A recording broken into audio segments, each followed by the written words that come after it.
Here's the question I ask myself. Powerful question. And by the way, this question will help fix any problem anybody's got going on. I don't care if it's career, financial, health, doesn't matter. Here's the question. I said, Jay, who do you know that can help you with your problem? Who do I know that could help me with my problem? Hey there, I am Dr. Jason Balara, and this is the Know Your Why podcast, where we explore the why behind success. Every week, I meet with real estate investors, veterinary entrepreneurs, mindset coaches, authors, and fitness professionals to uncover their why and how it drives them on the winding road to success. What is your why? Hi everyone, I'm Jason Balara, and this is the Know Your Why podcast. Today I'm here with Jay Connor. Jay has been buying and selling houses since 2003 in a population of only 40,000 people, and now has profits averaging $82,000 per deal, which is quite good in today's market, I'm sure. Jay, it says you've rehabbed over 500 houses. I mean, there's a ton of stuff here. And as I mentioned before we start recording, I really like to let the guests kind of tell their story themselves. But first, I would just like to say thank you for coming on the show. Thank you for taking the time out. I'm really excited for the conversation today. Well, Jason, thank you so much for inviting me to come along to talk about my favorite subject that I'm most passionate about. And of course, that's private money for real estate deals. That strategy has had more of an impact on our business than anything else since 2003. Fantastic. Well, why don't we just get a little bit of your background? 2003, we're now 20 plus years from that. So give us a little rundown of kind of how it went, and then we'll dive in from there. Sure. Well, my wife, Carol Joy, and I, we started investing in single family houses here in eastern North Carolina, total target market, only 40,000 people. We started full time in 2003. And from 2003, Jason, up until January of 2009, the only thing I knew to do to get funding for my real estate deals, primarily single family houses, was to go to the local bank, get on my hands and knees, put my hands underneath my chin and say, please fund my deal, and pull my skirt up so they could look at my personal assets and give me a colonoscopy and pull my credit score. That's all I knew to do, was to abide by their rules, to borrow institutional money. And that worked okay. Couldn't close deals very quickly, but it worked okay for 6 years, from 2003 to the beginning of 2009.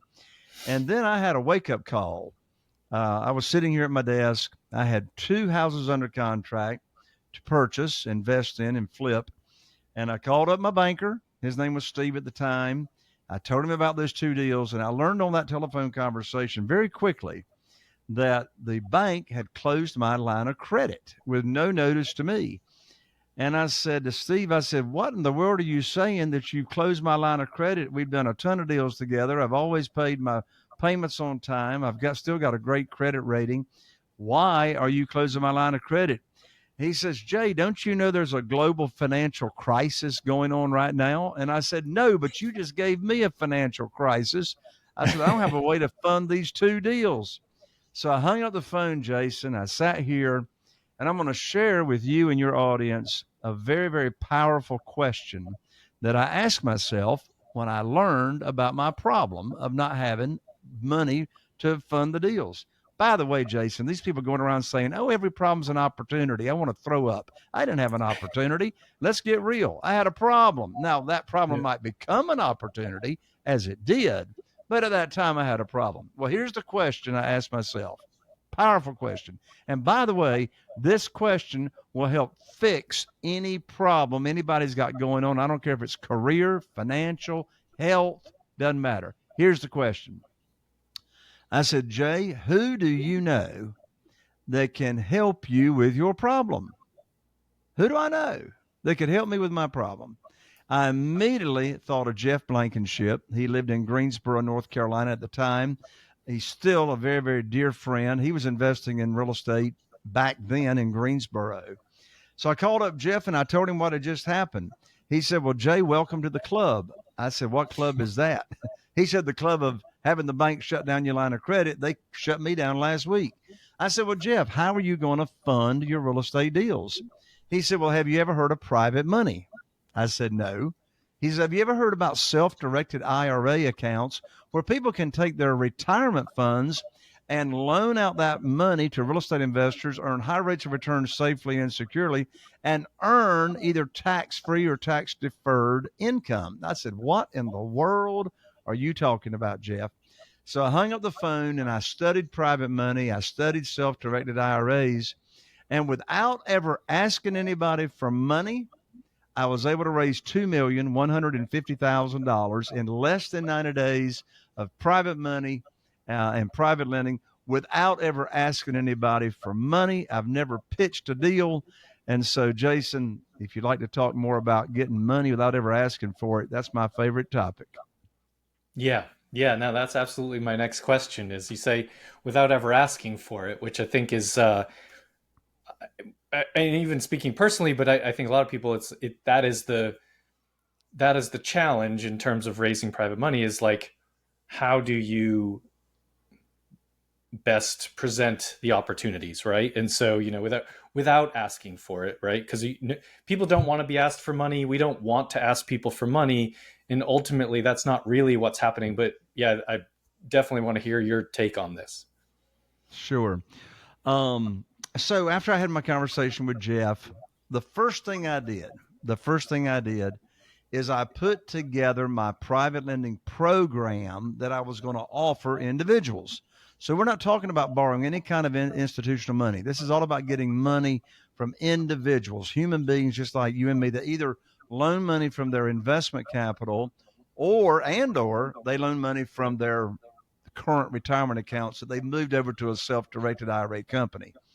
I've got 47 private lenders right now. Over half of them are using their retirement funds that I advised them, recommended they move over to a self-directed IRA company, and then they could invest with me and loan it out. So the first thing to do is, I get this question all the time. Jay, how do I start? How do I start attracting private money without ever asking for it? Well, here's the first thing you got to do. You got to own the real estate between your ears before you start buying and investing in real estate. And they said, what do you mean by that, Jay? What do you mean own the real estate? Well, that's just it. We got to take on the attitude of a teacher. So I put on my private money teacher hat, private money teacher. So that's my whole attitude is teaching people what is private money, how can they get high rates of return safely and securely, how are they protected, how is this a conservative, low risk investment to where they can earn 8 or 10%. And so that's the attitude I took on. So I got that attitude. I'm not going to ask. I'm not going to beg. I'm not going to persuade. I'm not going to sell. I'm not going to try to talk anybody into anything. I'm not going to even pitch a deal. Yes, I am not going to even pitch a deal, and I'm going to get all the money I need for my deals.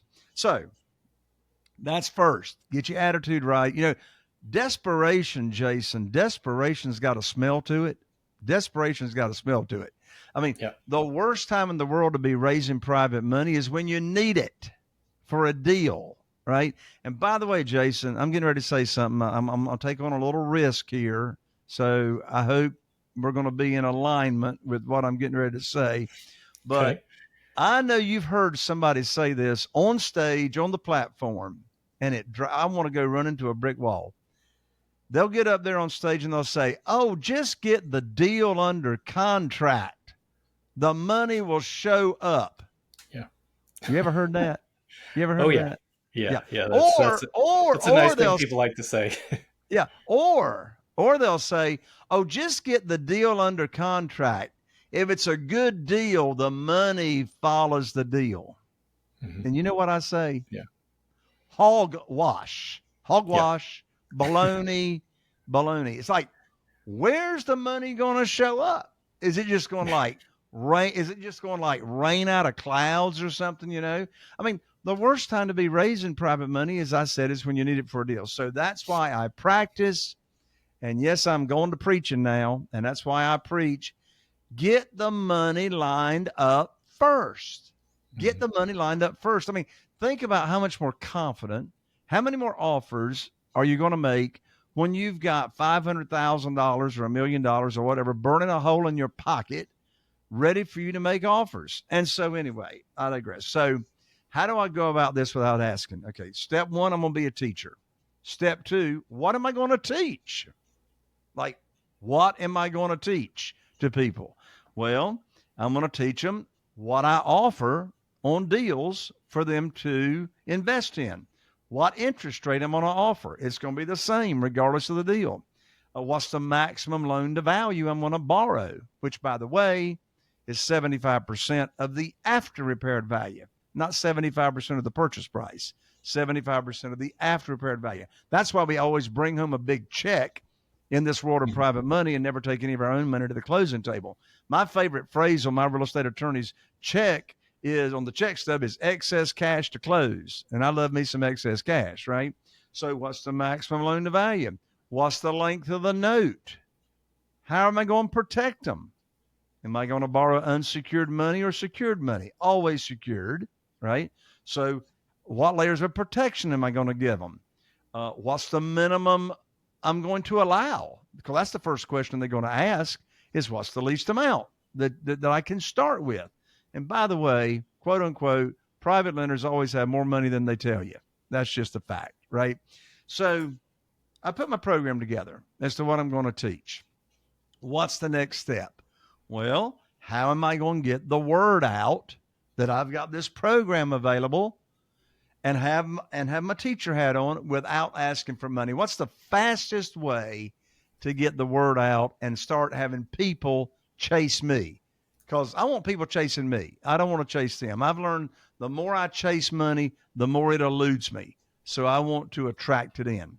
Well, let me first answer that question with a short story. I had my program together. I'm going to start teaching. I'm going to start, making this available. So here's how I started. Now, this was right after I was cut off from the bank.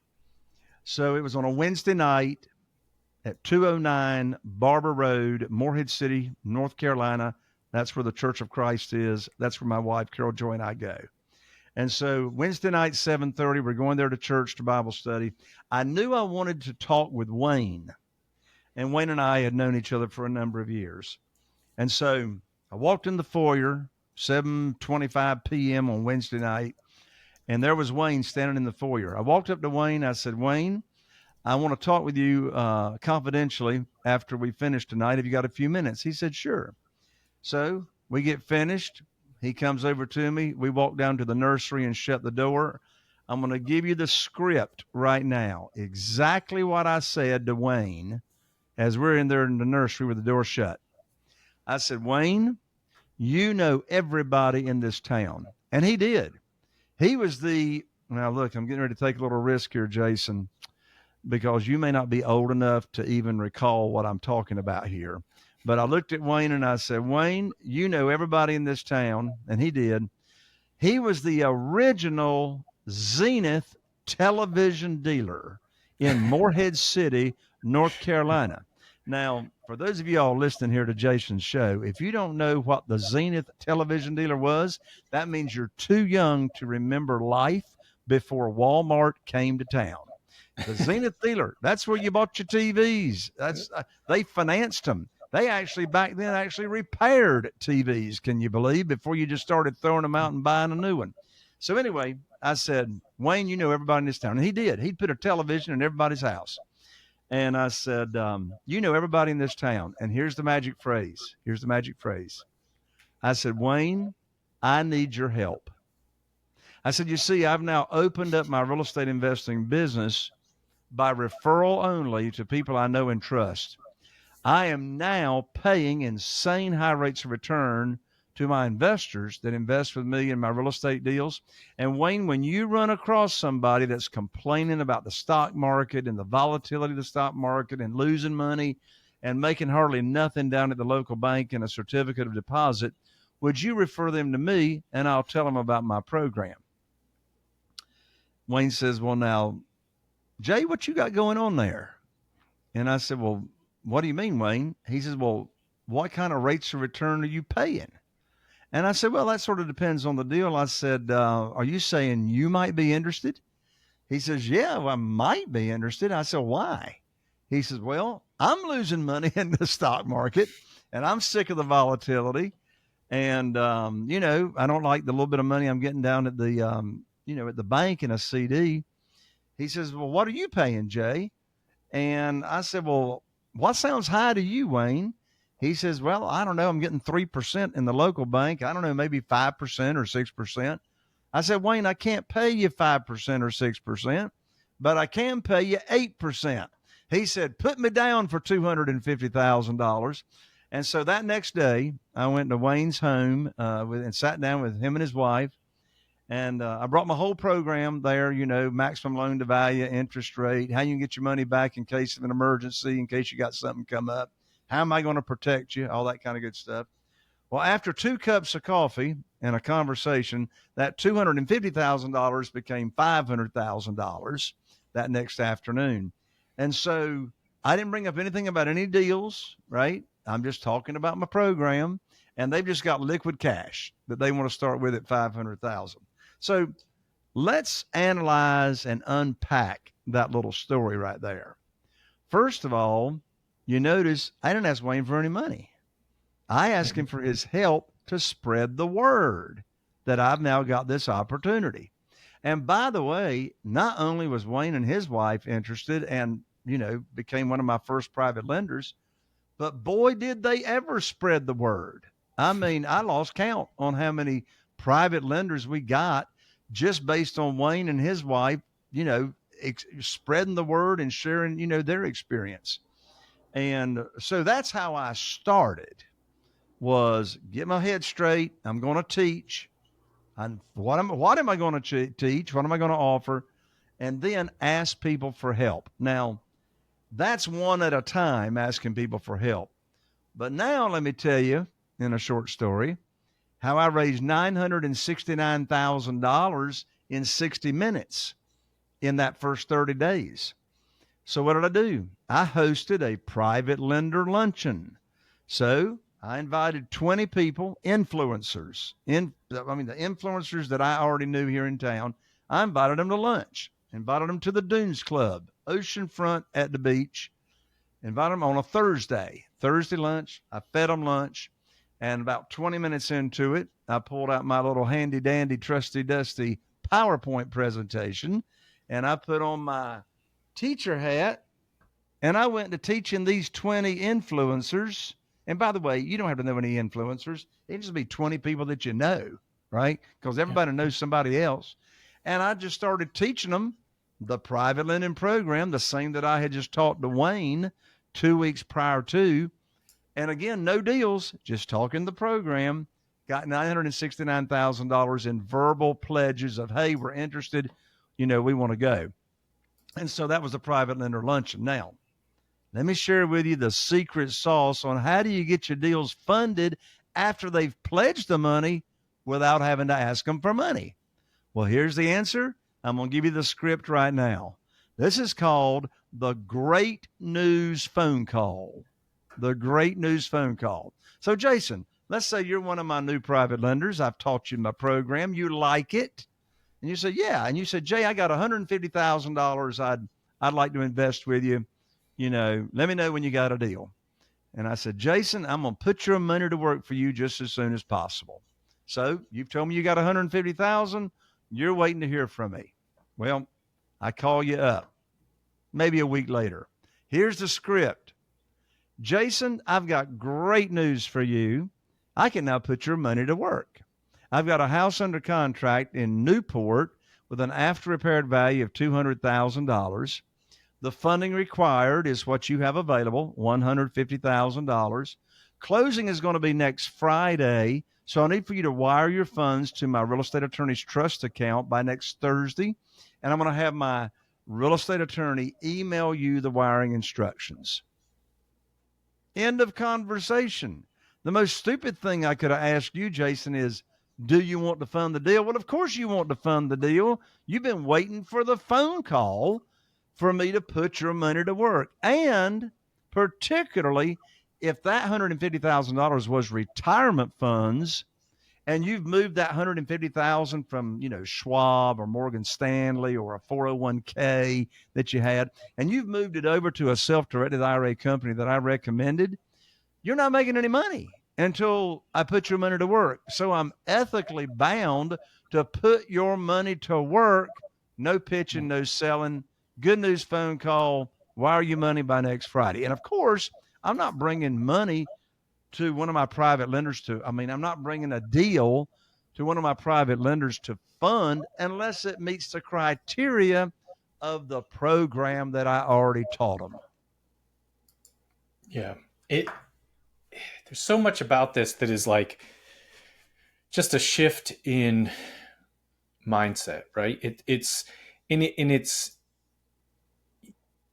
well, I'll ask you the question. So I think at some point, are you might, especially early on, if someone's trying to raise private capital, they might not necessarily believe it themselves, but that's the first step, is kind of believing it yourself, that you are truly offering an opportunity. And it's fascinating to kind of see people that are good at this. Like you're clearly, the conversations you're giving out, the scripts, like clearly it's something that is comfortable to you. And I think, did you feel that way right off the bat when I know you said you encountered a problem, the bank wasn't going to fund you anymore. How did you kind of get to these scripts, and how did you kind of believe that what you were saying was really the truth, or that it's the truth, but that's not the right word. Just how did you feel yourself about sort of these scripts? Did you work on them over time? How did you come to that? Well, that's a good question. So anytime anytime you do anything new that you've never done before, it's very uncomfortable. Mm-hmm. No matter how much you believe in it, no matter how much you know it to be, that it's worked for other people. But if you've never done it, then it's uncomfortable. Yeah. And Crystal Baker, who is on my leadership team, where I run a mastermind group of high end real estate investors from all across the nation that want to learn how to raise capital the way I do it. Well, Crystal Baker's on my leadership team.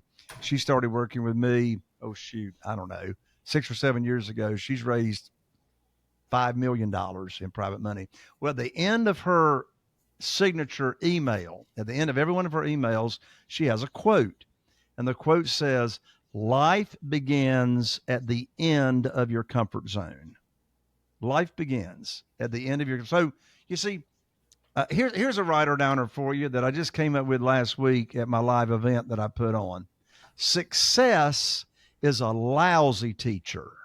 Success is a Mm-hmm. lousy teacher.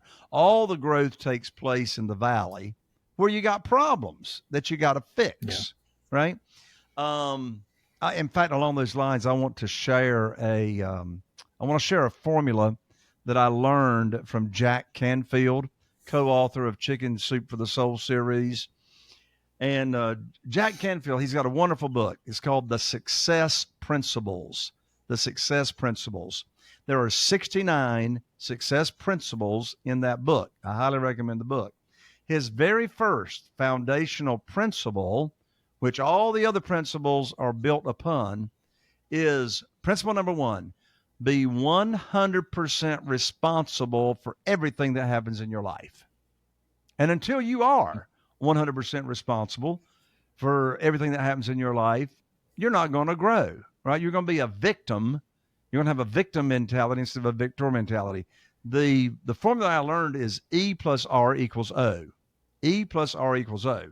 That stands for the event plus your response to that event determines your outcome and what you experience. Most people, unfortunately, are going through life wherever the tide takes them, and they live with a different formula. The formula most people live by is E equals outcome. Whatever the event is that happened to me is now what I'm having to experience. But you see, regardless of whatever happened in your life, like I got cut off from the banks, for example. I got cut off from the banks. Well, here's the beautiful thing: I'm 100% responsible for responding to what happened in any way I want to, right? Yeah. So when the bank cut me off, I could have put my tail between my legs and gone home and, ate Cheetos all day long on the sofa, right? Or I could choose a different response. So what response did I do? I asked myself, who do I know that can help me? I called up that person. I'm asking for help. And that led me down this road to private money, which, by the way, Jason, you and I wouldn't even be having this conversation today if it hadn't have been, for that experience. Right. So when I first was visiting with Wayne after Bible study on Wednesday night, I was very uncomfortable, even though I was asking for his help and I wasn't asking for money specifically. I was just asking for his help. I had never said to anybody else, I've now opened up my real estate investing business by referral only to people I know and trust. When you run across somebody not happy, would you refer them to me and I'll show them a program? I never said that to anybody. I promise you, it did not come out of my mouth as smooth as it does right now. Yeah. Right. You know, Yeah. I mean, I was nervous inside. I had never asked for somebody to, I'd never done a private lending loan, for goodness sakes. Right. And so I started taking action, which I know you're tired of hearing people say that. But quite frankly, action is the only cure to worry. Action is the Yeah. only cure to worry. And so, yes, I was very uncomfortable. I mean, when I put on that first private lender luncheon and I raised $969,000, I was confident that I had my PowerPoint put together. I knew what I was going to teach, but I had never done a private lender luncheon before. I was uncomfortable. So take action and do what you know you need to do in spite of your I mean, how do you get comfortable doing anything? You get comfortable doing anything by doing it. And I tell you that, I said success is a lousy teacher. Failure is a really good teacher. Failure is a really good teacher. Yeah. I was so blessed a month ago. Carol Joy, my wife, and I, we got to meet, we got to chat with, and we got to hear his keynote at one of the masterminds we're a member in. John Maxwell. John Maxwell. What a brilliant mind. One of the best speakers I've ever seen or heard in my life. And then when it got to open Q&A in the audience, one of the attendees said, Mr. Maxwell, what do you attribute? What's the number one thing you attribute to your just unbelievable success? He says, well, that's an easy question. He says, the secret to my success is I just fail more than anybody else. And he went on to explain what that means. I mean, in other words, if you're not being successful, you're not failing enough, right? How do you get good at anything? You screw it up really good out the gate. Screw it up, and then you'll fix it, right? And so, and the example that Mr. Maxwell gave was he says, you got somebody over here that might try 10 different things, and they fail 7 times, 70% of the time, but they win on 3, win 30% of the time. He says, me and my company and my staff, we don't try 10 different things. We try 100 different things. And yeah, maybe we fail 70 times, but we win 30 times. Right. Yeah. I mean, I just love that concept of, there are a lot of cliches out there. And we talked about, you mentioned find the deal and the money will come. It's ridiculous, but it is something that gets said. But I think like that sort of taking action. I don't know if you've read it, but Extreme Accountability by Jocko Willink, like all of that, like taking control of your own life is such a powerful concept. And you can look at things like, you mentioned failing 70%. Like I've seen this before and it really struck me, but it's like, when a baby's learning to walk, they don't just give up because they fell down 20 times. Like they eventually just walk, right? They get there. They just keep trying until they figure it out. And like, I mean, we just, the World Series just ended last night. Like the best baseball players in the world hit the ball about a third of the time. Like the best in the world, the guys that make 400, $500 million contracts hit the ball a third of the time. And it's just, we, people are afraid to fail one time. And so they don't take that action. But it's like, if you look at some of the examples that are all around us, and recognize, like, again, like every one of us was the baby falling down at some point, right? And it's like, you just, if hitting the ball a third of the time gets you, to the top of the baseball world, well, what about business? Like, how, like, there's so many different ways, so many opportunities that, falling down or failing, whatever word you want to, can create for you. So I just think that concept is such a powerful thing. And I think, you talk through these scripts now very eloquently, and it's easy to, um, believe what you're saying, and understand that, yeah, you don't actually you're not asking anyone for any money. But I Right. think that certainly the point that, it wasn't comfortable for you in the beginning, but you did it anyway. Like, That's right. that's really what it comes down to in most of life. Exactly.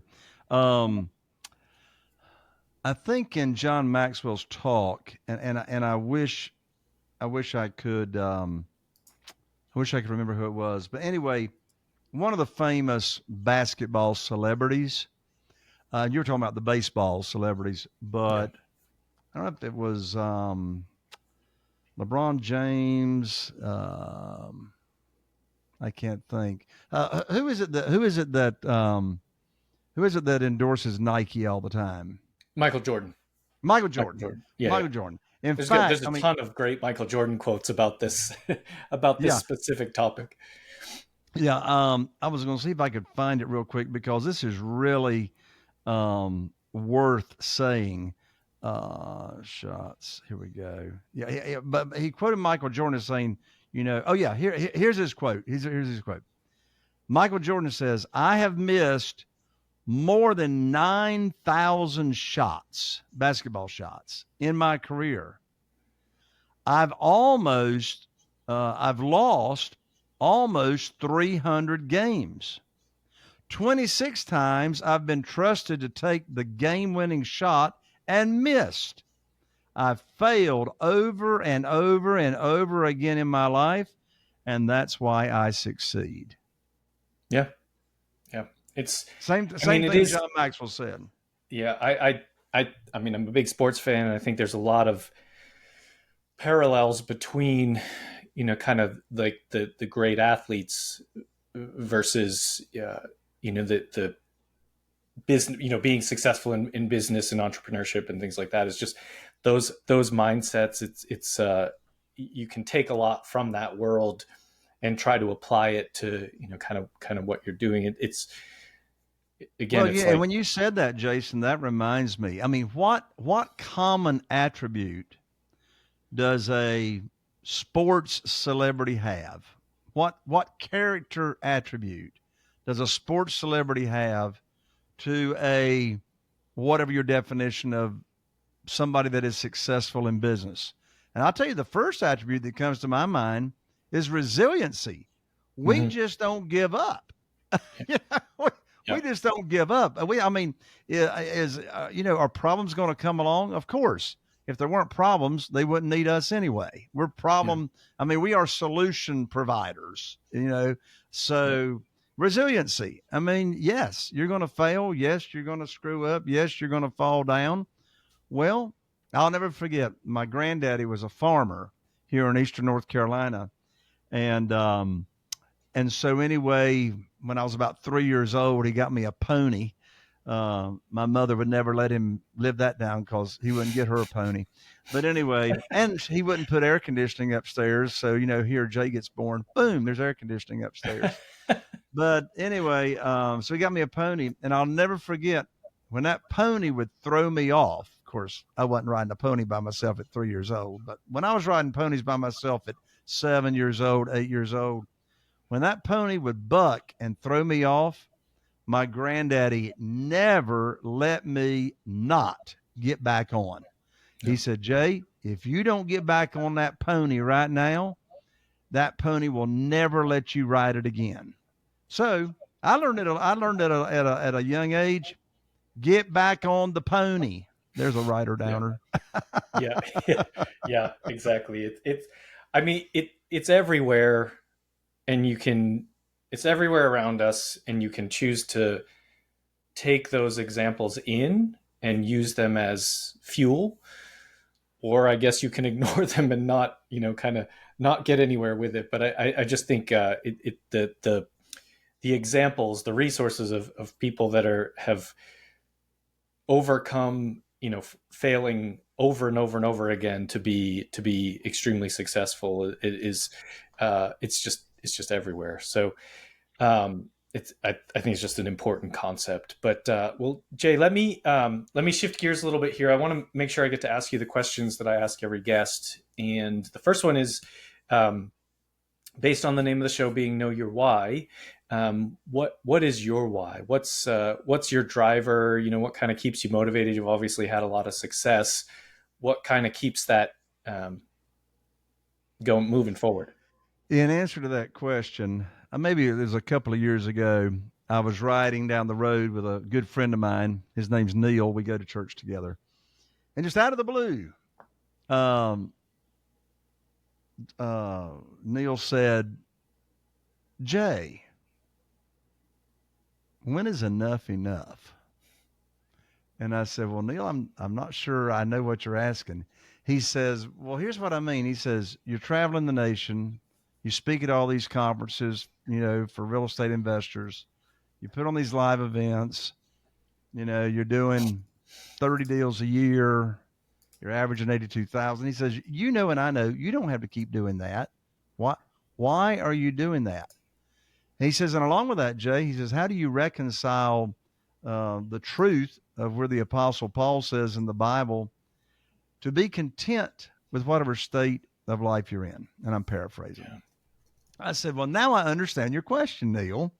So let me tell you the answer to when is enough enough. And here's the answer, at least from my perspective. Enough is never enough when it's not about you. Enough is never enough when it's not about you. So, what is my why? What is my driver? My driver is to make an impact, make a difference, and give back. Zig Ziglar, that I'm sure you were a fan of, Zig Ziglar said that you get into a point in your life to where it's not about the money, that it's about significance, making a difference. Yeah. And so, with that in mind, um, I make myself and I, my team, my wife, we make an impact with single family houses. There's a lot of people that we make a difference with, and that is, the buyers, the sellers, the contractors, the rehab crew, all that. But I can make so much more of an impact, say, for example, when I podcast, just like you are right now, Jason. I mean, you've got hundreds and thousands of people listening to your show that you can make an impact. I'm in my 8th year of my podcast, which surprisingly enough is called Raising Private Money with Jay Conner. So I make an impact on the podcast. The mastermind group that I run, I'm making an impact with so many more people. Last week, I had a live event with almost 100 people in the room at the hotel ballroom, and they were from all over the nation: California, Texas, Florida, North Carolina, South Carolina, all over the place. So my driver is making an impact. I mean, we need a reason, we need a purpose to get out of the bed. And when I think about Eric and Erica that live in Mississippi. He was working for the railroad, driving 2 hours in the morning and 2 hours in the evening, working for the railroad there in Mississippi, um, making 6 figures a year. But he had no time to spend with his wife and their 4 kids. And he comes into my world and we start working together in real estate investing and raising private money. And in 9 months, he retires from that 6-figure job. And now he and his wife, Erica, are creating the lifestyle and the time with their family that they want. I think of Crystal Baker that I mentioned earlier. She was working almost 80 hours a week as an occupational therapist, making really good 6 figures a year, more than 1 or 200,000 a year. But she had promised herself she'd never drive her kids through a fast food drive-through to get them food. And then one night, guess what she did? She's driving through the fast food drive-through. She promised herself she was going to look for a better and quicker way to get her lifestyle together. So Crystal started working with me and my team, and in less than a year, she retired from that occupational therapist. She was over like 7 or 8 clinics, making all kinds of money. But there's the deal. Making all kinds of money does not give you happiness. I don't care if you know where to shop or you don't know where to shop. Making all the money does not give you happiness. It's what are you doing with the time that you have? That's a long answer to a short question. That's my why. Making an impact and watching the people that I work with see their true happiness transformed for themselves and their family. Yeah, yeah, I agree, and I think that the question, when is enough enough, is you're not thinking outside yourself. If Exactly. Yeah. if that I mean, is I guess your enough is enough when you're ready to die. yeah, I mean, enough is enough. It means if you think you're thinking that thinking of it as this is only for me, right? This is I need all of this money just for me. What like the impact you can have on people around you, even if you give all the money away, right? Like what when is enough, right? You could how many people can you help if you decide to just give it all away? It's just I think it's just if we think outside ourselves, and it's been for me one of my favorite parts about doing this podcast and even going to real estate conferences and stuff like that is seeing the people that have reached what we would consider a financial success. They don't talk about that. They are only talking about this is my charitable foundation. These are what I'm doing for my employees. This is what we've done to help rebuild houses in third world country. It's just like they don't even it doesn't enough is not enough because there's still more people that need help, and it's like there's no point in stopping that. So I think it's a I guess a small question. If you think bigger, there really isn't enough yet. When people hear this, Jay, and they want to reach out to you, what's the best way to get in touch? I'm so glad you asked, Jason, because I just finished producing and recording my brand new Private Money Challenge. What in the world is the Private Money Challenge? It's a series of 7 videos where we really dive deep into what's private money all about, how do you raise it, how do you find it, how do you talk to people, what's your program, what it should look like. And so there's 7 videos. Each one's only 15 to 20 minutes long. And when you enroll in privatemoneychallenge.com, you'll receive in your email, your inbox, the first video training by me right there on the video. And the next 6 days in a row at 9 a.m. Eastern time, you'll receive each subsequent video. So you can enroll at www.privatemoneychallenge.com, www.privatemoneychallenge.com. By the way, I'm Jay Conner with an ER, not an OR, JAYCONNER. And come check out my podcast. I'm in my 8th year of my podcast. And believe it or not, the name of my podcast is Raising Private Money with Jay Conner. It's on all of your favorite platforms. Come over and check me out. Awesome. And we'll put that stuff in the show notes so people can find you easily. But I really appreciate you coming on the show, Jay. I really appreciate the time that you took and everything that you shared with us. I think a lot of really important, mindset shifts that people can make in whether it's with respect to raising private money or even just kind of success in general. So thank you so much for coming and sharing today. Jason, thank you so much for having me. God bless. And folks listening, please connect with Jay and make sure you like, rate, and review the show so we can continue to get great guests. And thank you all for listening. Hey there, I am Dr. Jason Balara, and this is the Know Your Why podcast, where we explore the why behind success.